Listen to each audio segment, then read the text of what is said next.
Mr. Bobby Bear.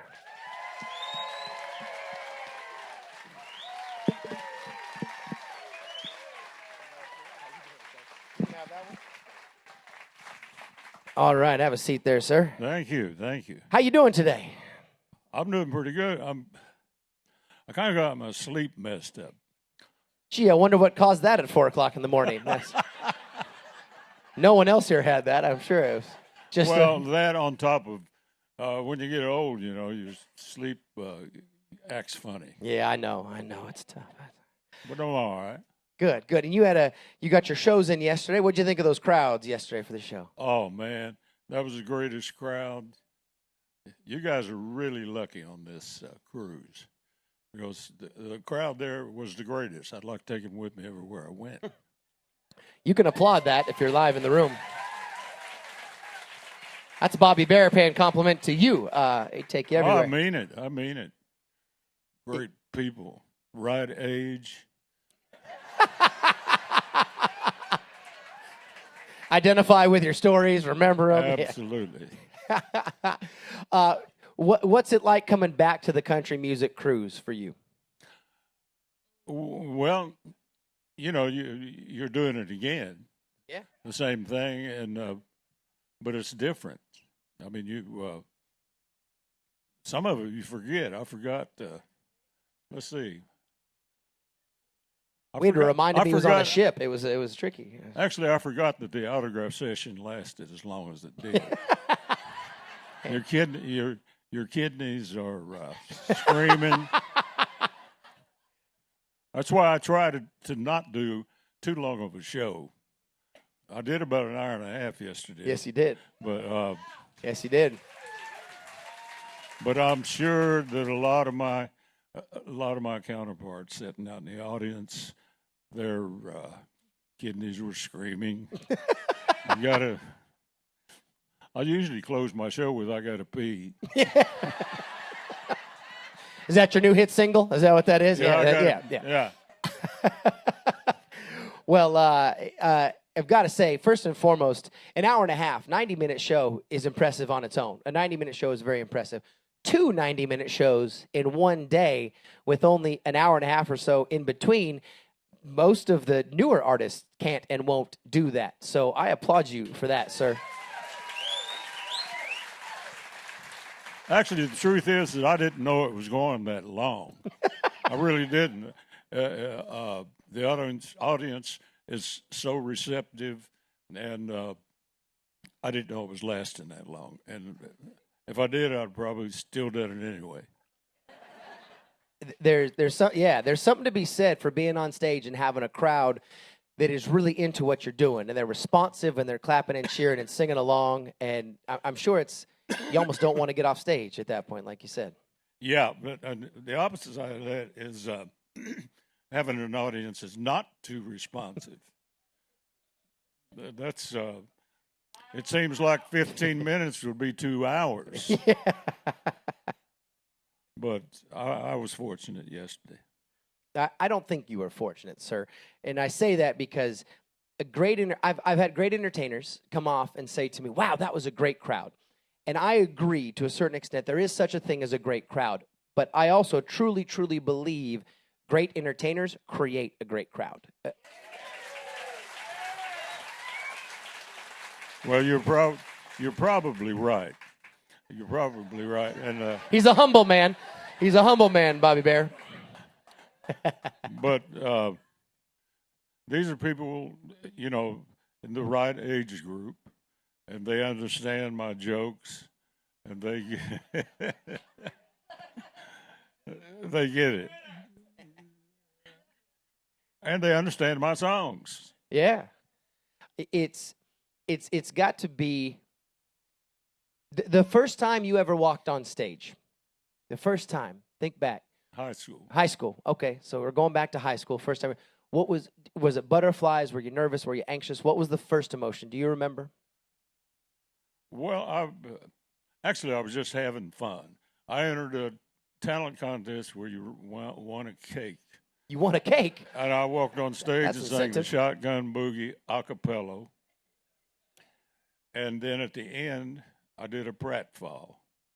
And, of course, I won the cake. A good pratfall wins often. You know, that's my first time on stage, but I know what you're talking about. Yes, sir. The first time on a serious stage. Sir, yes, sir. Well, scared to death. You know, you got butterflies and you're insecure and frightened. You're all those things.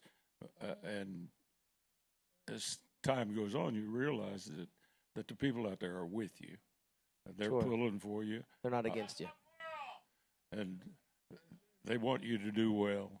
And I've been fortunate because there's a talent that lies within that. The biggest stars I know had that talent. It's a thing that makes people pull for you, want you to do well, and it don't get any better than that. Opposed to people who have that aura that people just naturally don't like them. Sure. You've seen people like Absolutely. that. You walk out and you say, I don't like that person. You open his mouth one time, and you say, I don't like that person.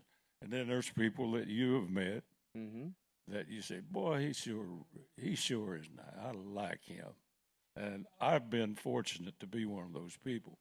I completely agree. I think that when we introduce you and you walk on stage, when Lorianne and I get to say, Mr. Bobby Bear, and there's that hesitation, right? And if you're at the show yesterday, you saw it. There's that hesitation where we say, Bobby Bear, and the band's out there, and there's that moment where everyone claps, and then you kind of go, and then you see that shadow start to come out from the back and move towards the front, and everyone sits there, and there's a moment of anticipation that tells you how much they like you as a performer, because that moment of anticipation, it sits and it almost weighs something. And when you finally get out to the front, when they finally recognize the hat and the walk coming out from the back, you hear people lose their mind because Bobby Bear is about to take the stage. That's got to feel pretty good. Oh, yeah, I've been so fortunate. I could sit here and talk all day about how lucky I've been. Sure. I've been, well, like I was saying on the show yesterday, my wife and I just celebrated our 53rd wedding anniversary. Congratulations. That's beautiful. And that's awesome. And like most entertainers, when we were married in 1964 in December, I made a vow that I would never do anything to embarrass my family because I always wanted a family. And I waited till I was 28, 29, before I got married. And I got all that craziness out of my system. And there was some craziness. We all have a little bit of that, I'm sure. And I decided not to ever embarrass my family, and I would, like most of my cohorts in country music, most of them are all gone now, but most of my buddies, they didn't really know their children, and that would break my heart. And I would, I never stayed disconnected from my wife and kids, and I would take off from Thanksgiving through the rest of the year in the winter, and I wouldn't go back on the road until springtime. And that way I always knew my family, and I wasn't disconnected. Stayed totally connected with them through all these years, and it still works. I have grandchildren now. That's beautiful. That's beautiful. I tell you what, I'm gonna pull some more out of Bobby Bear. Obviously, it's very tough to get to talk. Don't go anywhere. Don't change the channel. We're gonna be right back with more with the one and only Mr. Bobby Bear. All right. Thank you for not leaving us. Thanks for coming back to All Access Pass. I'm your cruise host, Jason. I'm here with the one and only Mr. Bobby Bear. And going to break there, you were talking about knowing your family and staying close to your family. And that's obviously been something that it's been a cornerstone of your career. Oh yeah, and actually, I've tried to and did have them involved in recording. When Bobby Jr., he's 50 now, but when he was 6, 7 years old, we had a big hit record called Daddy What If, and would bring tears to your eyes. And he was so cute when he was that age. I don't know what happened, but he was so cute. And so from that song, I got involved with Shel Silverstein, the great writer of children's books, great songwriter. He wrote A Boy Named Sue. He wrote Sylvia's Mother, Cover the Rolling Stone. Just it goes on and on. But he also, next to Dr. Seuss, was the greatest writer of children's books, like where the sidewalk ends. He also wrote a book, a gift book, a little green book called The Giving Tree. The Giving Tree. That's a great book. Wonderful thing. But Shel was good at that. And from Daddy What If on, we did an album with the kids called Singing in the Kitchen, Banging on the Pots and Pans.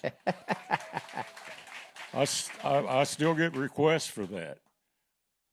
Does Bobby still sing? Does your family Bobby still sing? He has his group. He had a big time record deal called his group Bear Jr. and still goes as Bear Jr. Bobby Bear Jr.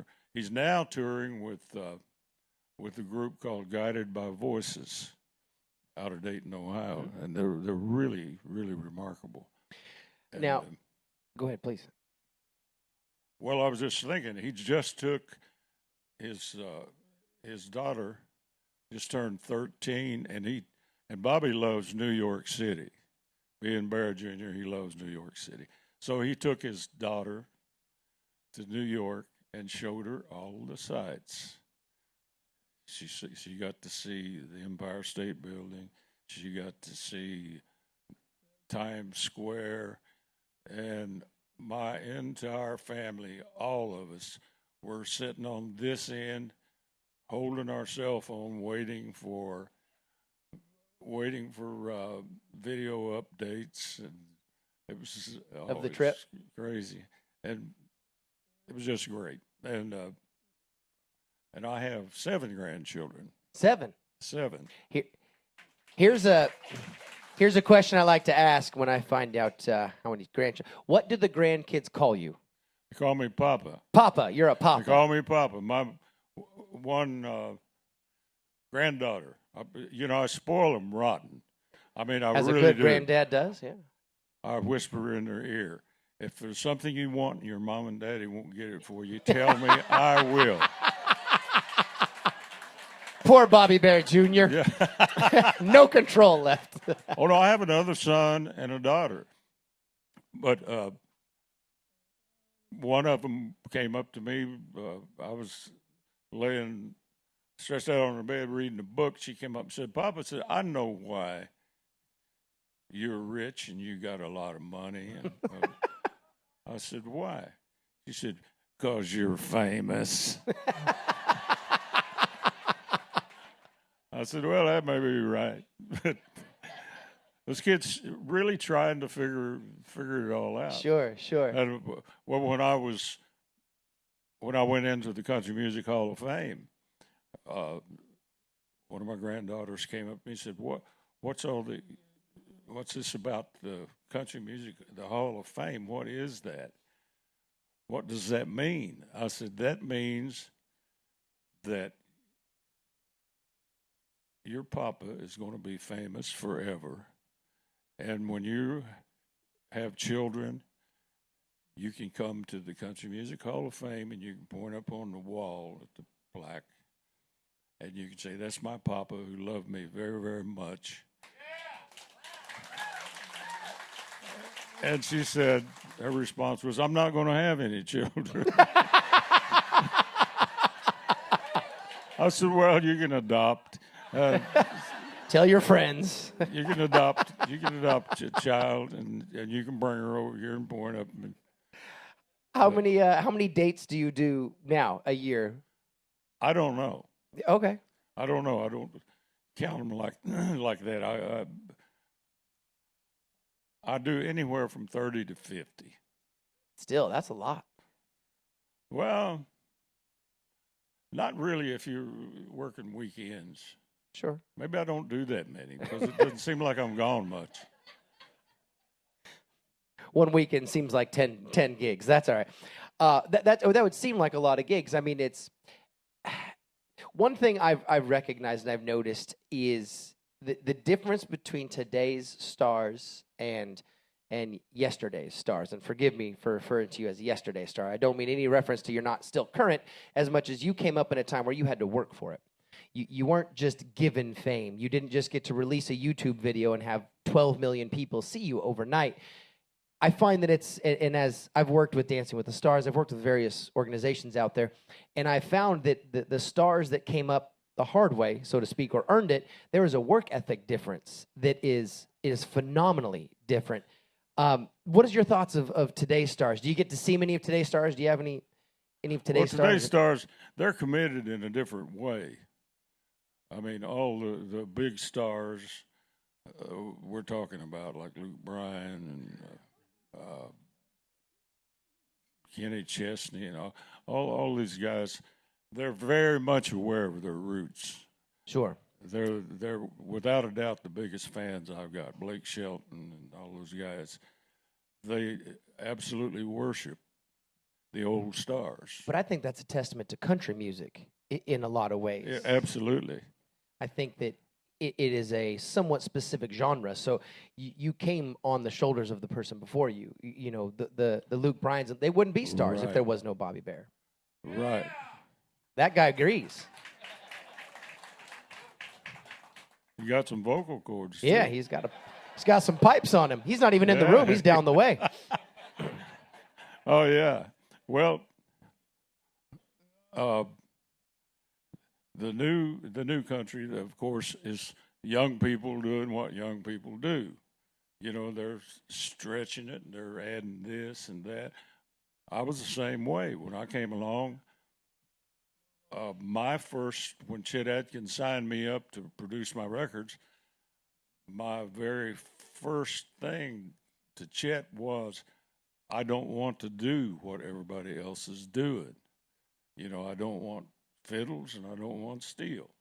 So, so therefore, my first records were all pop hits first, and then they came up the country charts. So I was one of the very first crossover acts that they had out in Nashville, and which is good. The record company loves that, and because you're going for the younger audience. Sure. And the people now, they're going for the younger audience, and they always will. It's not something new. This has been the thing from the get-go. The record companies love it, and they love to sign groups because the groups gives them 5 people, but it doesn't cost them anymore. They only have to pay so much royalties. The bottom line is still the bottom line. Yeah.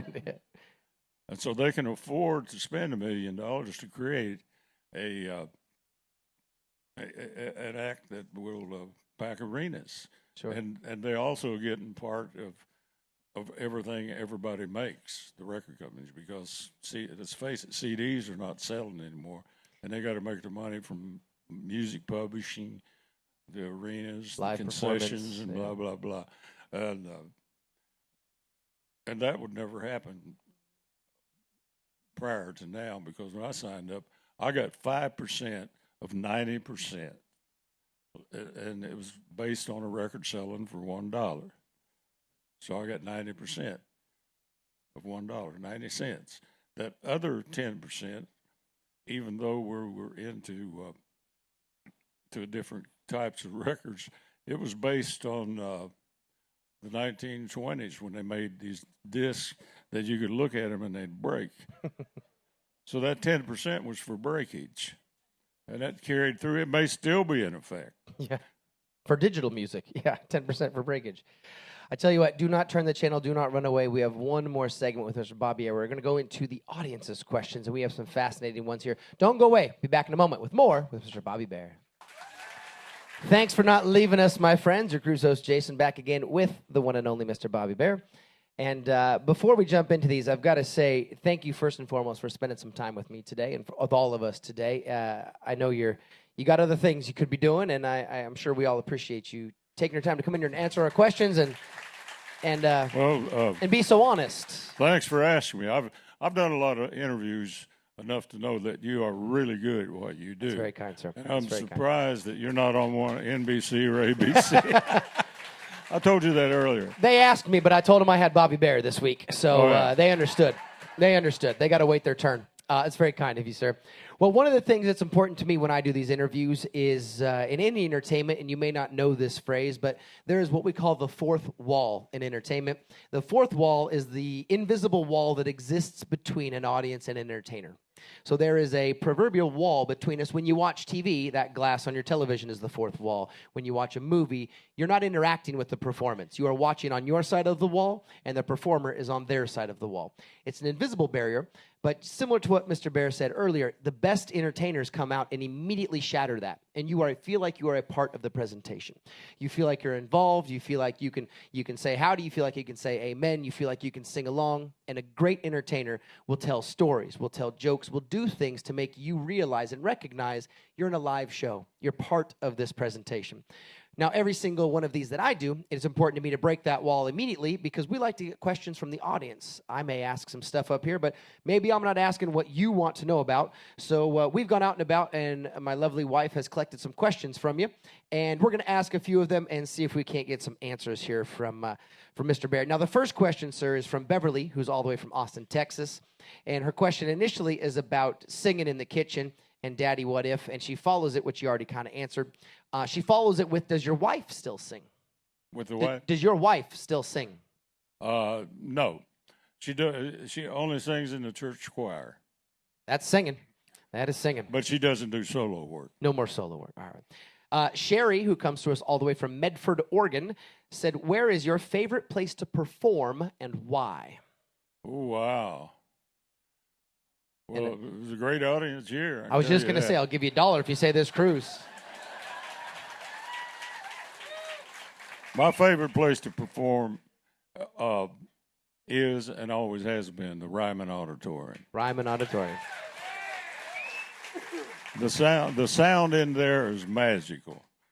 They can go in and put new equipment in, new everything, but the magic is still there. The first time I sang at the Ryman back in the early 60s, it's still the same. It's the magic of the Ryman Auditorium is still there, and everybody loves to sing at the Ryman Auditorium, not just me. This goes for just about everybody I know. Fantastic.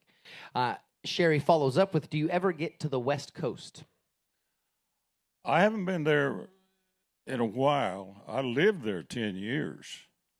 I lived all over Southern California. I went out there when I was 19 years old, hitched a ride.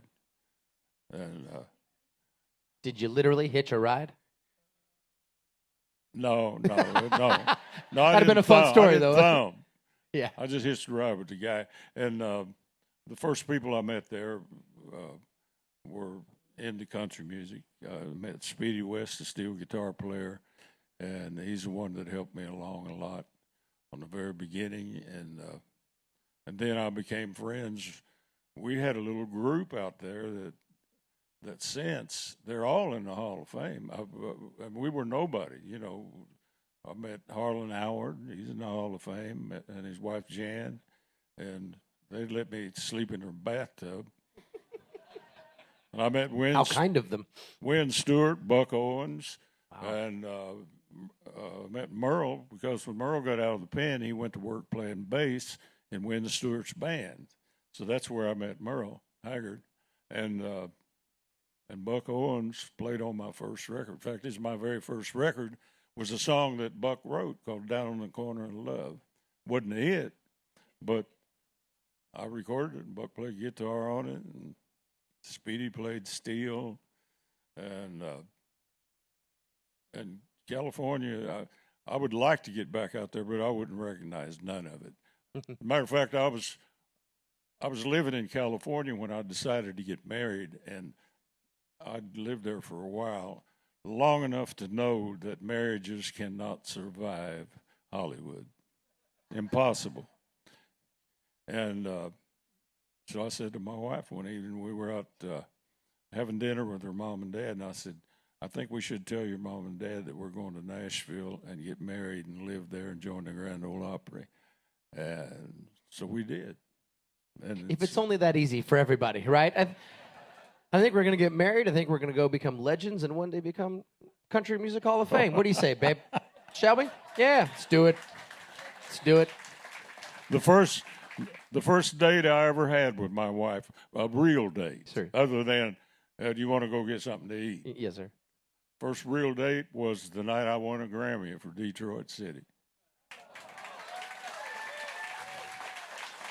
And I got to tell you, I had no idea. I had never heard of a Grammy.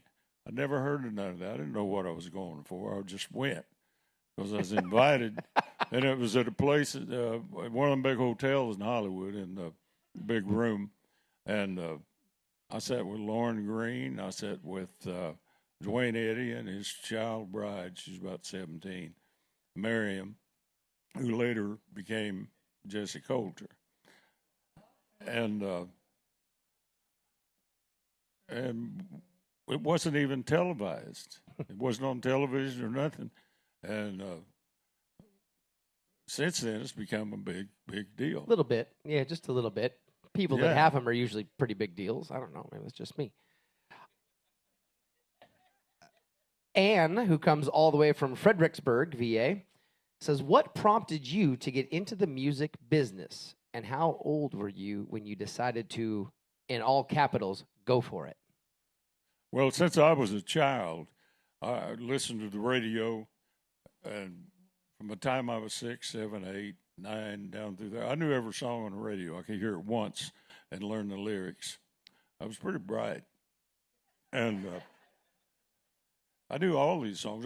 They were all pop songs, but then we discovered, or I did, the Grand Ole Opry, and I became an instant fan of Little Jimmy Dickens, Sleeping at the Foot of the Bed. That's the first song I ever sang in a place in Iron, Ohio. I was sleeping at the foot of the bed. I went to see Hank Williams twice, and he didn't show up either time. Heard you were coming, huh? Yeah. Yeah. But I decided early on that that's all I wanted to do. I made me a guitar out of coffee cans and stuff like that. You made yourself a guitar. And I was just eat up with it. That's all I wanted to do was play my guitar and sing, and that's all I've ever done. And we're all better for it. But it wasn't until Detroit City came along that I realized I was never going to have to get a real job, which was a big relief for a guitar picker. All right, this one is interesting because you mentioned Shel earlier. Jackie, who comes to us from Shelby up in Michigan, says, tell us how Shel Silverstein influenced your career directly. I mean, you spoke a little bit about him as a person. But I can tell you that Shel had a tremendous influence on me. Shel Silverstein was the most brilliant, talented people I've ever met in my life. And I had been with Mercury Records for 2 years, and I was coming back to RCA. And Chet said, if you'll come back, he said, you should produce your own records. He said, I don't think you'd go crazy in the studio. Well, I didn't realize, but that was a big, big deal to be the first artist to ever produce their records. And so I knew what, by then Jerry Bradley was running RCA, and I knew what he wanted. He wanted me to do Detroit City, 500 miles, stuff like that, over and over and over.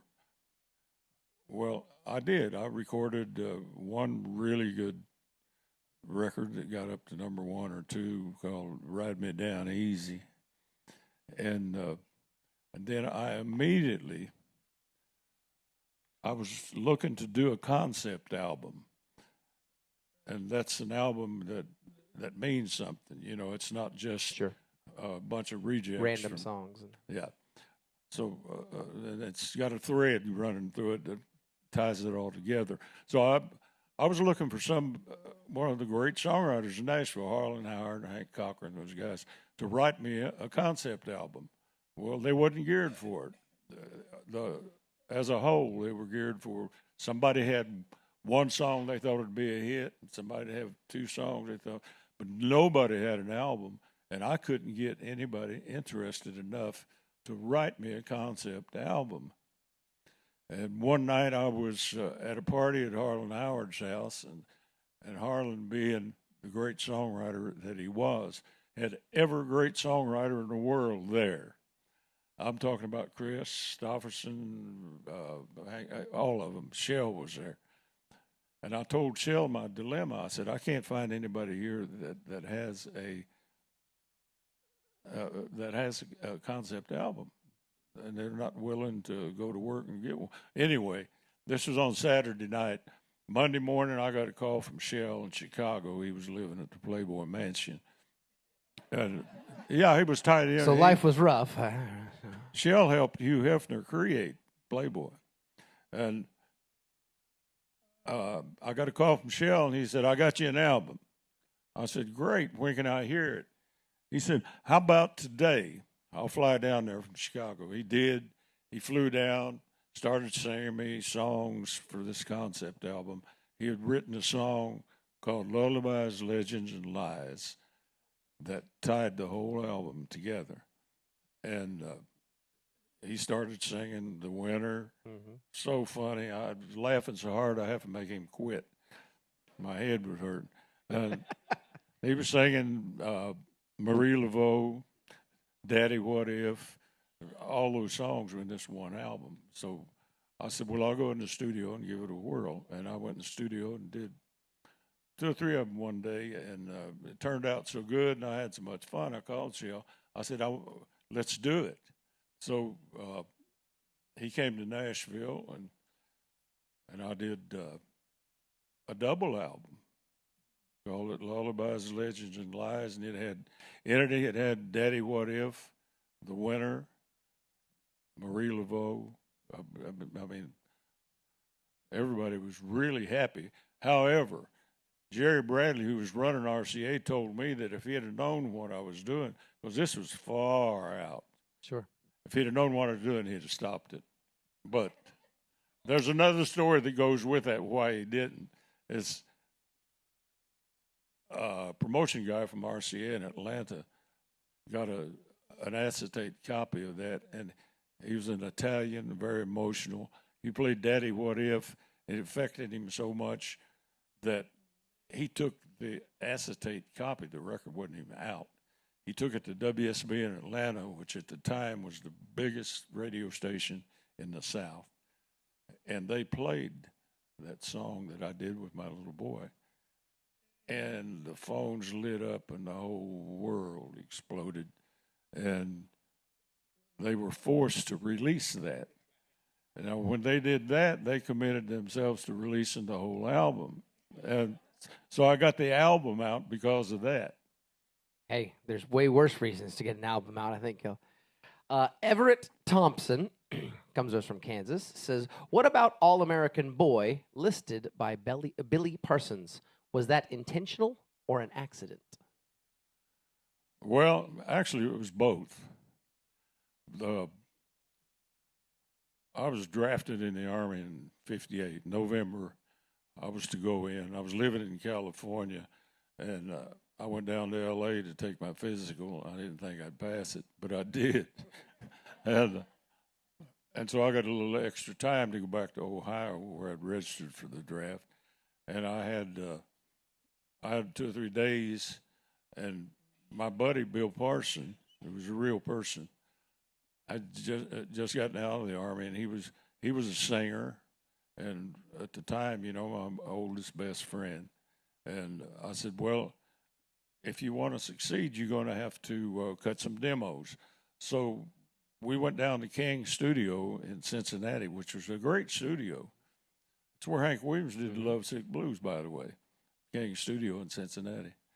And we went to King's studio, and we talked some old boy into, his name was Cherokee, talked him into paying for it.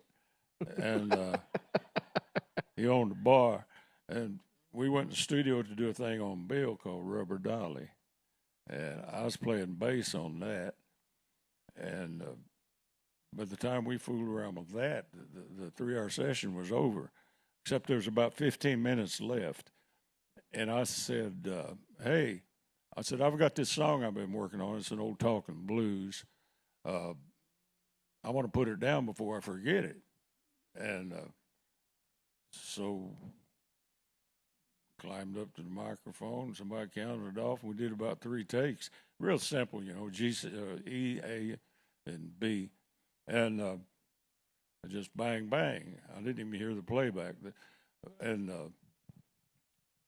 after we finished, King Records were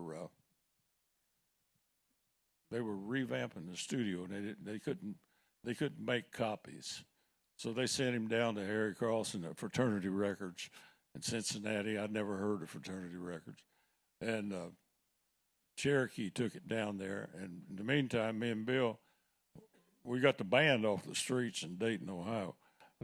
Bill and I were back at the Bottoms Up in Dayton drinking beer when Cherokee called and said, this guy at the Fraternity Records said he'd give us $500 if we'd let him put that record out. I said, take it. We're broke. And he brought me and Bill.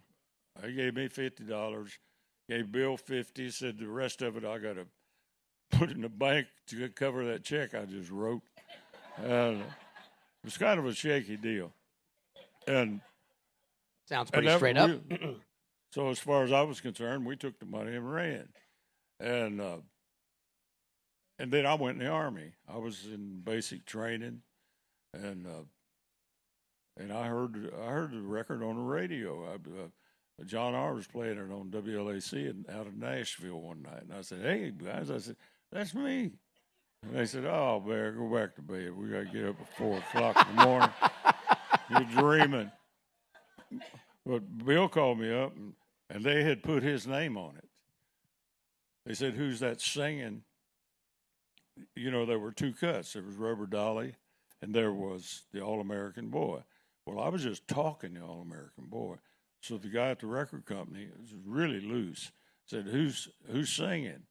And he said, that's Bill Parsons, which is true. Bill was singing the one thing.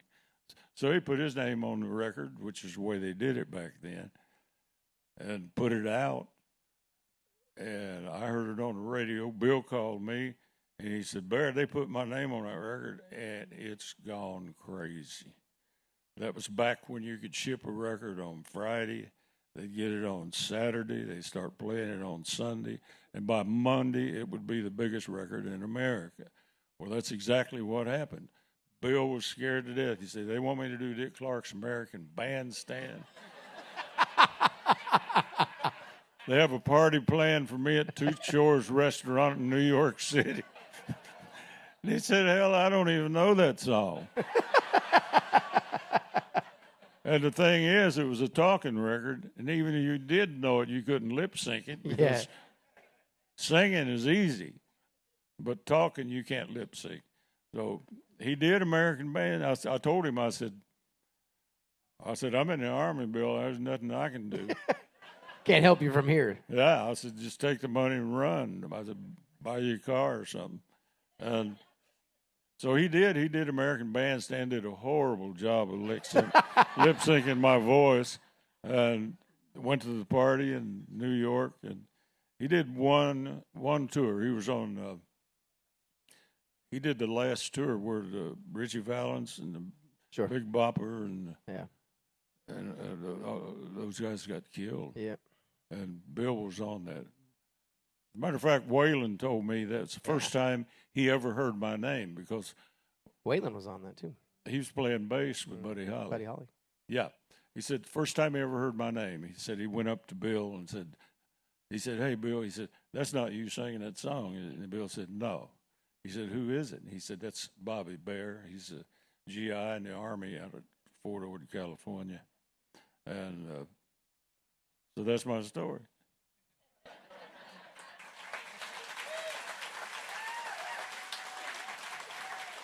You can't be mad at that, can you? Only a true friend would let that go and say, we'll go get you a car or something, and I'll drive it when I get home. I could sit here and talk to you for hours, sir, and I'm sure we could all sit here and listen, but we've got a lot of things to get to tonight, and I know you got to go get to some things yourself. I want to say thank you very, very much for taking the time to be here with all of us. I'm sure I speak for everybody. Not just today, but on the cruise. Everybody in the room and everybody at home, you can clap in your own room. Do me a favor one more time. The one and only Mr. Bobby Bear.